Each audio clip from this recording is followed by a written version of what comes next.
Hello hello everyone, welcome to my channel. तो हम पढ़ रहे हैं chapter 4 which is carbon and its compound के बारे में।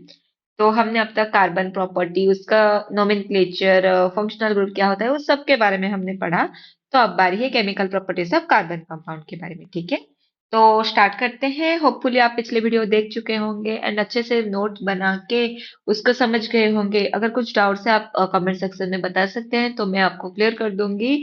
अगर मेरी वीडियो अच्छी लग रही है तो प्लीज लास्ट तक देखना एंड सब्सक्राइब करना। या मैं हमेशा एनसीईआरटी से पढ़ाने की कोशिश करती हूँ ताकि आपको बोर्ड में अच्छे से हेल्प हो जाए।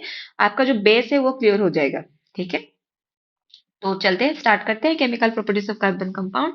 इन this section we will be studying about some of the chemical properties of carbon compounds. Since most of the fuels we use are either carbon और its compound, we shall first study combustion. तो देखो, जैसे कि हम chemical, जैसे भी कोई भी अगर जला रहे हैं, कुछ फ्यूल की तरह यूज करते हैं, तो हम कार्बन या फिर उसका कंपाउंड यूज करते हैं। Mainly most of the time हम कार्बन एंड उसके कंपाउंड को ही यूज करते हैं। कंबशन हो गया, कुछ भी फ्यूल हो गया, तो हम कार्बन कंपाउंड को यूज करते हैं। तो कंबशन क्या दिया हुआ है यहाँ पे?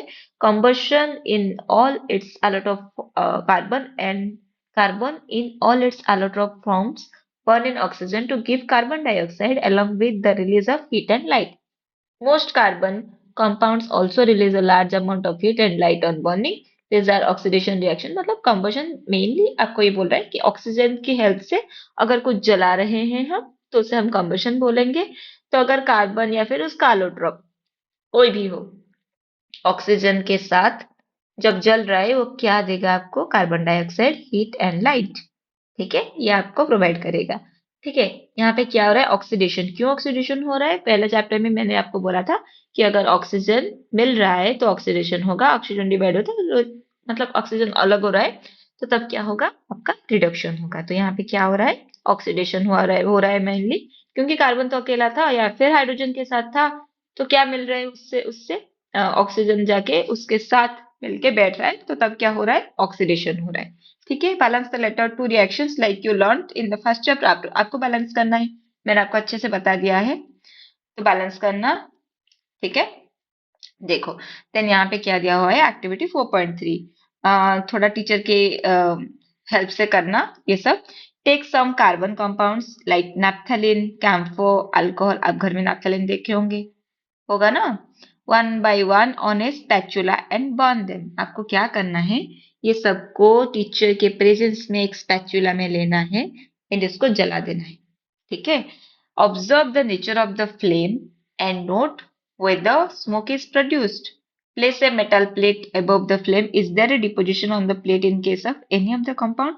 तो यहाँ पे बोला हुआ है, क्या आप कोई मतलब फ्लेम देख रहे हो या फिर मतलब कुछ भी? देखो, ऑब्जर्व द नेचर, देखना है कि कैसे फ्लेम का जो नेचर है कि कैसे हो रहा है।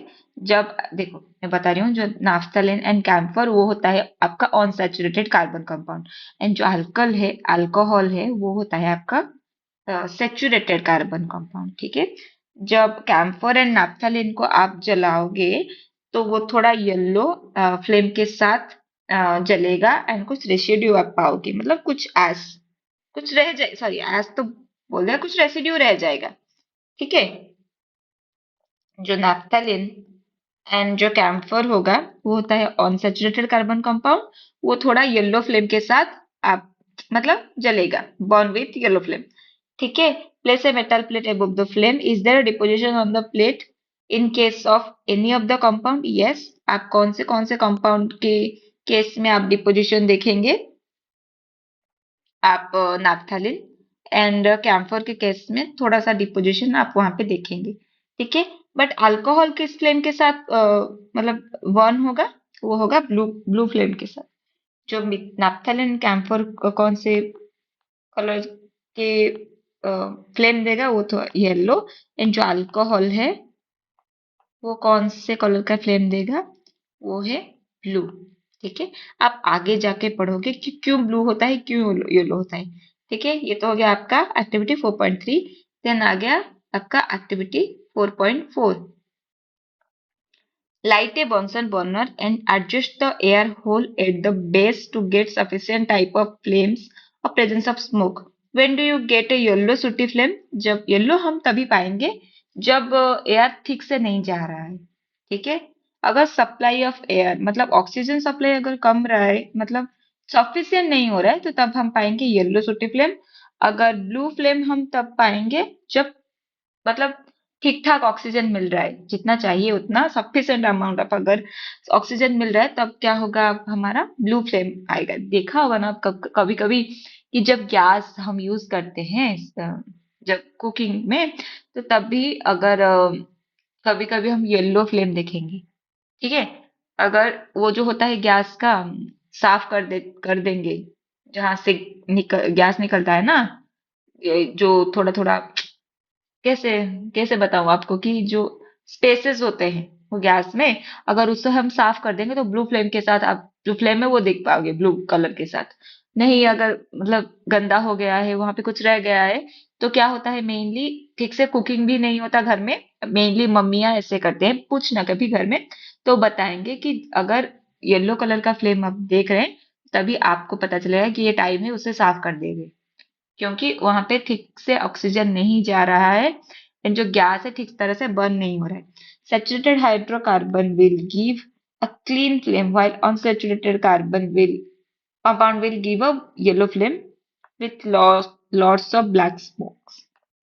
ये याद रखना कि जो अगर सेचुरेटेड हाइड्रोकार्बन है वो क्लीन फ्लेम के साथ जलता है एंड जो अनसेचुरेटेड कार्बन कंपाउंड है वो येलो फ्लेम के साथ जलता है। दिस रिजल्ट इन सूटी deposit on the metal plate in activity. आपने देखा कि कैसे सूटी डिपॉजिट होता है। However, limiting the supply of result in incomplete combustion of even saturated hydrocarbon giving a sooty flame। देखो सूटी फ्लेम कब होगा कि अगर अनसैचुरेटेड कार्बन है तब आप पाएंगे, या फिर अगर एयर लिमिटिंग हो रहा है तो तभी भी आपको सूटी फ्लेम मिलेगा एंड जो कलर है उसका भी चेंज हो जाएगा, ठीक है। तो दो केस में हम पाएंगे कि येलो कलर ये पे सूटी flame. The gas kerosene stove used at homes has inlets for air so that sufficiently oxygen rich mixture is burned, sorry, so that sufficient mixture is burned to give a clean blue flame। मैंने जैसे आपको बताया घर में जो gas होता है वहां पे इनलेट छोटे छोटे होल्स होते हैं मतलब जिस रास्ते ऑक्सीजन जा सकता है एंड अच्छे से क्या होगा, बर्न हो सकता है। If you observe the bottom of cooking vessels getting black, अगर ब्लैक हो रहा है कुकिंग जो भी हम कुकिंग कर रहे हैं, अगर उसका जो नीचे वाला जो एरिया है अगर ब्लैक हो रहा है, it means that the air holes are blocked and fuel is getting wasted. जैसे मैंने आपको बताया कि कभी कभी येलो कलर की जो फ्लेम आता है तब टाइम हो जाता है कि उसको साफ कर देना, या फिर अगर वेसल का नीचे नीचे वाला एरिया अगर ब्लैक हो रहा है तो हमें पता चलेगा कि नहीं ऑक्सीजन ऑक्सीजन ठीक से नहीं जा पा रहा है, इसीलिए थोड़ा जो डिपॉजिट हो रहा है जैसे ब्लैक कलर का, ठीक है। Fuel such as coal petroleum have some amount of nitrogen and sulphur in them. जैसे कि हम गाड़ी में पेट्रोल डलता है, कोल का भी हम यूज करते हैं तो वहां पे क्या होता है नाइट्रोजन एंड सल्फर होता है। इसीलिए तो हमारे जो एनवायरमेंट में सल्फर डाइऑक्साइड नाइट्रोजन डाइऑक्साइड ये सब आ रहा है, इसीलिए हमारा जो एयर पॉल्यूशन इस सब का वजह हम खुद ही है जो पेट्रोल एंड कोल इतना यूज करते हैं। Their combustion result in the formation of oxide of sulphur and nitrogen which are major pollutant in the environment. आपको समझ में आया? पेट्रोलियम कोल में नाइट्रोजन सल्फर ये आप पाओगे, तो जब ऑक्सीजन के साथ वो रिएक्ट करता है, जब हम उसको जलाते हैं गाड़ी में डालते हैं तो ऑक्सीजन के साथ रिएक्ट करके सल्फर सल्फर डाइऑक्साइड बन जाएगा, नाइट्रोजन या फिर nitrogen nitric oxide nitrogen oxide जो भी वो बन जाएगा। तो वो होता है major pollutants for our environment. ये सबसे हमारा जो एनवायरमेंट है वो पोल्यूट हो जाता है, ठीक है। Why do substance burn with और विदाउट फ्लेम, हमने आगे पढ़ा, अभी भी पढ़ेंगे। हैव यू एवर ऑब्जर्व इधर अ कोल और वुड फायर, कभी आपने देखा है कोल और wood fire? If not the next time you get a chance देख लेना, नोट कर लेना कि कैसे दिखता है। You have seen above that a candle or the LPG in the gas stove burn with a flame. हमने देखा है, देखो गैस स्टोव या फिर जो भी हम घर में यूज करते हैं कुकिंग के लिए, आप देखना फ्लेम के साथ एक फ्लेम आपका ऊपर उठा होगा. However, you will observe the coal or charcoal in an angithi, sometimes just glows red and gives out heat without a flame. कभी आप कोयला देखे हो? कोयले को आग लगा देते हैं पर वहां पे फ्लेम नहीं होगा. ठीक है, वहां पे सिर्फ और सिर्फ एक रेड कलर का मतलब वो आग है ना, वो बाहर नहीं निकला होगा. वो सिर्फ रेड कलर का एक अपीयरेंस देके, जैसे एक आयरन रॉड को हम अगर गर्म कर देंगे बहुत ज्यादा टेम्परेचर देके, तो आप देखना वो रेड पड़ जाएगा. उसमें से हीट तो निकलेगा बट फ्लेम फ्लेम कभी नहीं देखोगे आप वहां पे. ठीक है, वैसे ही जो अंगीठी होता है वैसे ही होता है. अगर कभी देखे होंगे कोल या फिर चारकोल, तो ये सब वैसे ही जलते हैं. This is because a flame is only produced. या फिर तंदूरी, तंदूरी में भी कोयला यूज करते हैं ना, वहाँ कभी ऑब्जर्व करना, वहां पे सिर्फ फ्लेम नहीं होगा वहां पे. ठीक है, वहां पे सिर्फ और सिर्फ वो हीट होगा. This is because a flame is only produced when gaseous substance is burn. देखो, जब क्या बोलेंगे हम उसको, एक वुड होगा.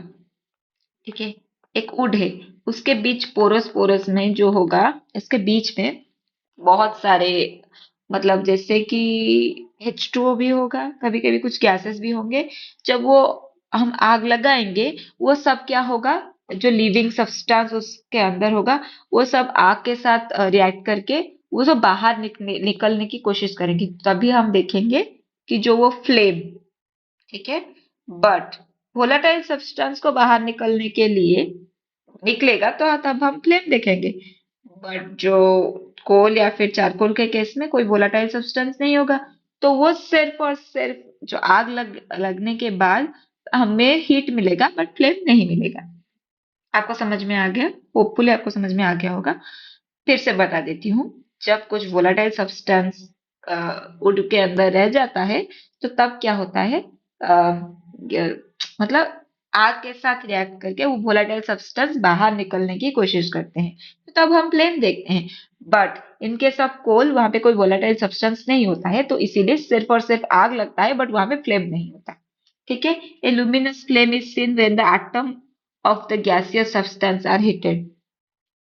अगर गैसियस सब्सटेंस को हम हीट कर रहे हैं, एटम अगर वो वहां पे जल रहा है, atom of gaseous substance, sorry, अगर एक एटम ऑफ गैसियस सब्सटेंस जल रहा है, तो वहां पे हम देखेंगे क्या, लुमिनस फ्लेम. ठीक है, then colour produced by each element characterize property of that element. मतलब देखो, सोडियम जब हीट होता है, मैंने आपको बताया था कि सोडियम जब हीट होता है, वहां पे हम येलो कलर देखते हैं. तो सबके सबका सबका सबका प्रॉपर्टी अलग होता है. जैसे कि जब जब डिफरेंट सब्सटेंस डिफरेंट कलर का फ्लेम दिखाएंगे, क्योंकि सबका प्रॉपर्टी अलग होता है. The try and heat a copper wire in the flame of gas stove and observe its colour. आपको थोड़ा पिकअप ब्लू का कलर आएगा. ठीक है, you have seen that incomplete combustion gives source which is carbon on the basis what you attribute the yellow color of a candle flame. ठीक है, yellow colour मतलब ये भी इनकम्प्लीट combustion ही होगा. ठीक है, होपफुली आपको इतने तक समझ में आ गया होगा. तो चलते हैं नेक्स्ट. तो कोल एंड पेट्रोलियम कैसे हमारा बनता है उसके बारे में थोड़ा बताया गया है यहाँ पे. Coal and petroleum have been formed from biomass which have been subjected to various biological and geological process. मतलब ये थोड़ा बायोलॉजिकल जियोलॉजिकल प्रोसेस होता है. जियोलॉजिकल मतलब भूमि के साथ जड़ित.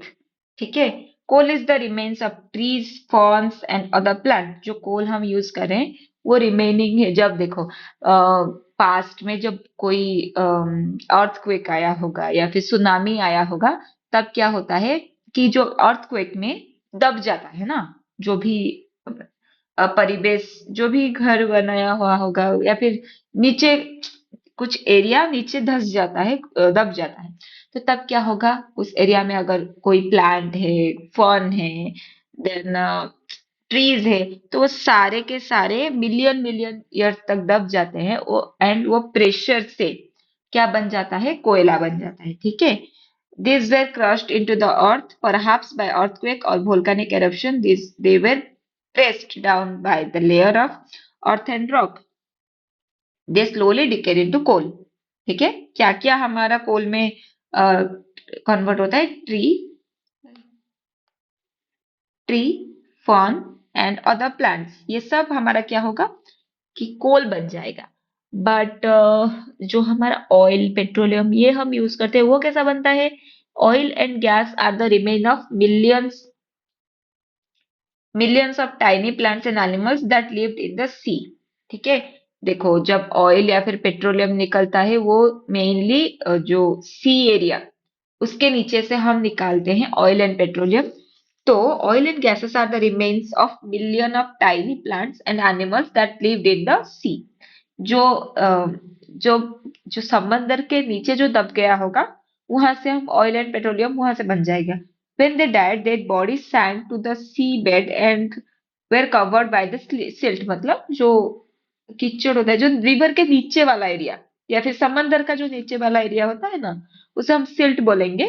तो क्या होगा कि देखो जब भी कोई भी मर जाएगा या फिर कुछ ऐसा बड़ा सा अर्थक्वेक, सुनामी, ये सब आया होगा एंड कुछ एरिया एक समंदर के नीचे रह गया दब के, तो तब क्या होगा, जो समंदर का जो प्रेशर है तो अ, उसके नीचे क्या होगा, प्रेशर से वो ऑयल या गैस, पेट्रोलियम ऑयल, जैसे बहुत सारे ऑयल होते हैं, ऑयल में एंड गैस में कन्वर्ट हो जाएंगे समंदर के नीचे। ठीक है, bacteria attack the dead remain turning them into oil and gas under the high pressure they being subjected to. Meanwhile the silt was slowly compressed into rock. ऊपर जो सिल्ट था उस वो रॉक हो जाएगा। The oil and gas seeped into the porous part of the rock and got trapped like water in sponge. आपने ये जो पोरस रॉक है ना, प्यूमिक स्टोन्स, तो जैसे रामायण में भी आपने सुना होगा कि जो राम भगवान श्री राम जब सेतु बना रहे थे तब भी कुछ स्टोन लाके वो सेतु के लिए लाए थे। तो वो स्टोन था प्यूमिक स्टोन, जहां पे बहुत सारे छोटे छोटे पोर्स होंगे। ठीक है, वो सिल्ट क्या होगा, रॉक में कन्वर्ट हो जाएगा एंड ऊपर जो कंप्रेशन दे रहा होगा उसके अंदर ऑयल एंड गैस मतलब एक पैक हो जाएगा एंड आपको ऑयल एंड गैस नीचे मिल जाएगा। ठीक है, मेनली अगर हमारा सी एरिया में हम क्या पाएंगे, oil and gas and normally जो एरिया होते हैं ना, जो सी मतलब समंदर एरिया नहीं होते, तब वो हम क्या पाएंगे, कोयला। ठीक है, देन आ गया यहाँ पे क्या दिया हुआ है आपका activity 4.5, take about 3 ml of ethanol in a test tube and warm it gently in a water bath.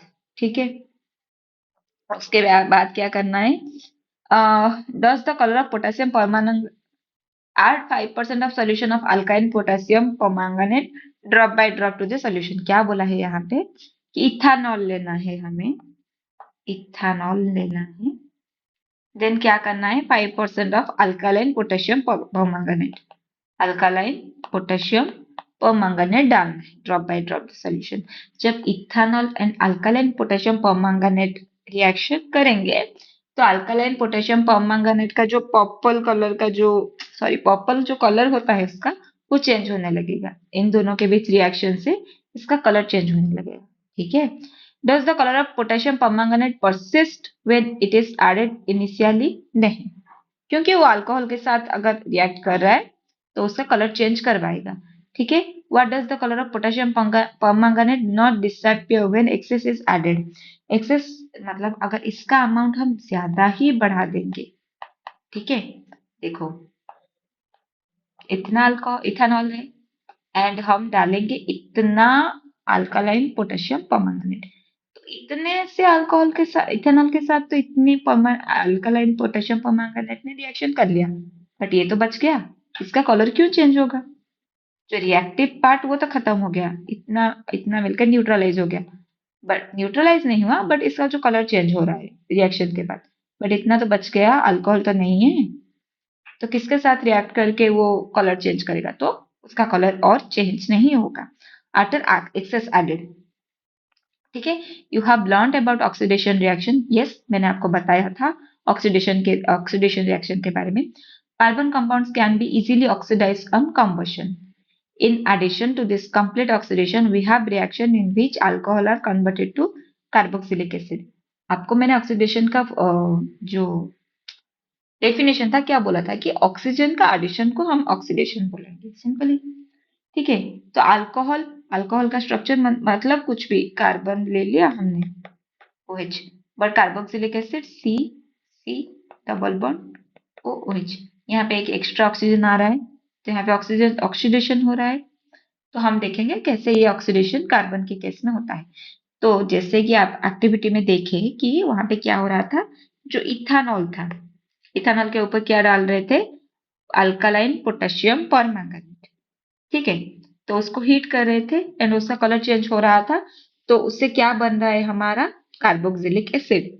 ये जो रिएक्शन है ये प्योरली ऑक्सीडेशन है। क्यों ऑक्सीडेशन है, ऑक्सीडेशन का यहाँ पे, क्योंकि एक ऑक्सीजन है यहाँ पे और एक ऑक्सीजन ऐड हो रहा है, ऑक्सीजन के ऐड होने को हम ऑक्सीडेशन बोलेंगे, इसीलिए वहां यहाँ पे ऑक्सीडेशन है। एंड ये ऑक्सीडेशन करवाने में हेल्प कर रहा है अल्कालाइन पोटेशियम परमैंगनेट, इसीलिए हम इसको क्या बोलेंगे, ऑक्सीडाइजिंग एजेंट। जो खुद को रिड्यूस करके किसी और को ऑक्सीडाइज करेगा तो उसे हम क्या बोलेंगे, ऑक्सीडाइजिंग एजेंट। मैंने आपको ये पहले चैप्टर में ही क्लियर करवा दिया था, अगर आपको याद नहीं है तो फिर से एक बार जाके पढ़ लेना। We see that some substances are capable of adding oxygen to others. जैसे मैंने आपको बताया कि खुद को रिड्यूस करके किसी और को ऑक्सीजन देना, अगर जो ये कर पाएगा उससे हम क्या बोलेंगे, ऑक्सीडाइजिंग एजेंट। जो रिड्यूसिंग एजेंट, जो खुद को ऑक्सीडाइज करके किसी और को रिड्यूस कर रहा है, किसी और के लिए जो काम करेगा वो इंपॉर्टेंट है। ठीक है, अल्कालाइन पोटेशियम परमैंगनेट और acidified potassium dichromate are oxidising alcohol to acid, that is addition of oxygen to the starting material, hence they are known as oxidizing agent। तो आपका एग्जाम में ऐसे भी क्वेश्चन आ सकता है, तो ऑक्सीडाइजिंग एजेंट का नाम बताओ। तो एक है अल्कालाइन पोटेशियम परमैंगनेट, दूसरा है एसिडिफाइड पोटेशियम डाइक्रोमेट। ये बहुत इंपॉर्टेंट है, आप जाके 11th क्लास में भी पढ़ोगे, तो आपसे याद रखना। ये द पावरफुल, मोस्ट पावरफुल होते हैं, ठीक है, जो ऑक्सीडाइजिंग एजेंट पे। देन हो गया आपका क्या, एडिशन रिएक्शन। एडिशन मतलब सिंपली ऐड करना है। ठीक है, ऑक्सीडेशन मतलब सिंपली ऑक्सीजन ऐड करना है, एडिशन मतलब ऐड करना है। क्या ऐड करना है देखेंगे, अनसैचुरेटेड हाइड्रोकार्बन, वो क्या होता है, double bond and triple bond. Double bond and triple bond को हम क्या बोलेंगे, unsaturated hydrocarbon. Are hydrocarbons add hydrogen in the presence of catalyst such as palladium, nickel to give saturated hydrocarbon। याद रखना, ये रिएक्शन याद रखना बहुत इंपॉर्टेंट है। ये रिएक्शन क्वेश्चन में आते हैं, आपको डिटेल लिखने के लिए ये रिएक्शन याद रखना है। विथ इसका कैटलिस्ट क्या होता है, उसका रिएजेंट क्या होता है, सबस्ट्रेट क्या होता है, सब याद रखना है।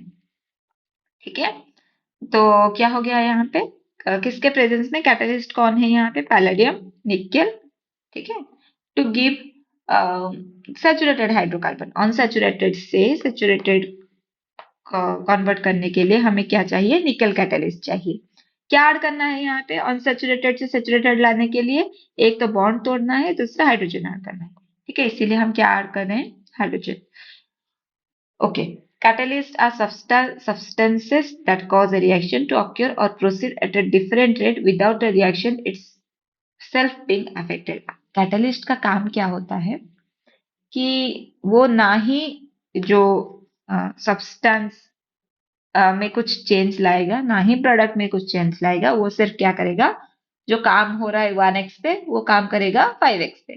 ठीक है, उसका स्पीड बढ़ा देगा और कुछ चेंज नहीं करेगा वहां पे। ठीक है, this reaction is commonly used in the hydrogenation of vegetables oil using nickel catalyst. ये याद रखना, ये इसका एग्जाम्पल है। Addition reaction vegetable oil formation के लिए यूज किया जाता है। Vegetable oil are generally have long unsaturated hydrocarbon chain while animal fat have saturated carbon chain. देखो मेडिकल साइंस में आप जाके पढ़ोगे, अगर आपको पसंद है मेडिकल साइंस में, कि जो अनसैचुरेटेड हाइड्रोकार्बन होता है वो हमारी बॉडी के लिए अच्छा होता है। As compare to saturated hydrocarbon. जो ओमेगा 6, ओमेगा 3 ये सब अनसैचुरेटेड हाइड्रोकार्बन होते हैं। तो जो वेजिटेबल ऑयल होता है, oils are generally half block unsaturated carbon, तो वो ऑन सैचुरेटेड कार्बन है, तो हमारे बॉडी के लिए वो हेल्दी होता है।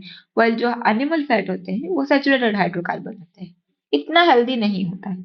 You must have seen advertisement stating that some vegetables oils are healthy. क्यों? क्योंकि वहां पे ऑन सैचुरेटेड हाइड्रोकार्बन होते हैं। Animal fat generally contain saturated fatty acids which are said to be harmful for health. ठीक है, animal fat generally contain saturated, मैंने जैसे आपको बोला अनसैचुरेटेड फैटी एसिड हमारे बॉडी के लिए चाहिए होता है, एंड जो सैचुरेटेड होता है वो थोड़ा हार्मफुल होता है। Oil contain unsaturated fatty acids should be chosen for cooking. हम कुकिंग के लिए जब चूज करेंगे तो हमेशा क्या चूज करेंगे? Unsaturated fatty acid.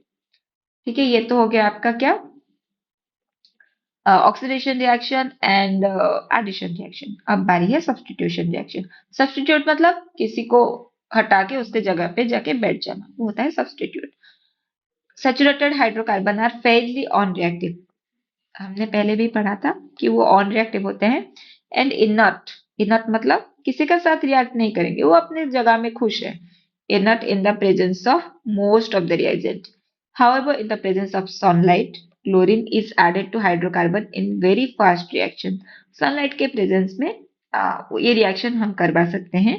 Chlorine can replace the hydrogen atom by one by one. ठीक है, it is called substitution reaction because one type of atom or group of atoms takes place of another. Substitution मतलब किसी को substitute करके उसकी जगह पे बैठ जाना। A number of products are usually formed with the higher homologous of alkane. आप जितना ज्यादा, मतलब यहाँ पे तो सिर्फ मिथेन लिया हुआ है, अगर propane, butane, pentane, hexane, heptane ये अब अगर जाओगे तो बहुत सारे प्रोडक्ट आपको मिलेंगे। सिंपली आप रिएक्शन याद रखना, सब्स्टिट्यूशन आपका यहाँ पे हो रहा है। ठीक है, क्वेश्चन क्या दिया हुआ है, why is the conversion of ethanol to ethanoic acid an oxidation reaction? क्योंकि यहाँ पे ऑक्सीजन का ऐड हो रहा है, जो प्रोडक्ट हमारा आ रहा है वहां पे एक ऑक्सीजन एक्स्ट्रा है। A mixture of oxygen and ethane is burnt for welding. Can you tell why mixture of ethane and air is not used? Because air में ऑक्सीजन के अलावा भी नाइट्रोजन सल्फर कुछ कुछ अमाउंट में पाए जाते हैं, तो इसीलिए सिर्फ और सिर्फ ऑक्सीजन हमें चाहिए जो ऑक्सीडेशन के लिए, इसीलिए हम वेल्डिंग के लिए ऑक्सीजन यूज करते हैं इंस्टेड ऑफ एयर। ठीक है, तो हमने देखा कि कैसे ऑक्सीडेशन, कुछ कुछ रिएक्शन देखा हमने, substitution reaction, addition reaction, oxidation, ये सब के बारे में हमने देखा। कंबशन में भी के बारे में भी हमने पढ़ा। एंड कैसे कोल फॉर्मेशन होता है, कहाँ पे होता है, पेट्रोलियम कैसे फॉर्मेशन होता है, ये सब के बारे में हमने पढ़ा। मतलब जो नेक्स्ट वीडियो में हम इथेनॉल, इथेनोइक एसिड के बारे में पढ़ेंगे। आगे जो भी है उसे हम कवर करने की कोशिश करेंगे। तो होपफुली आपको ये वीडियो समझ में आया होगा, तो प्लीज लाइक एंड सब्सक्राइब कर देना अगर आपको ये अच्छा लगा। And please please please notes banana, otherwise आप भूल जाओगे। So thank you everyone.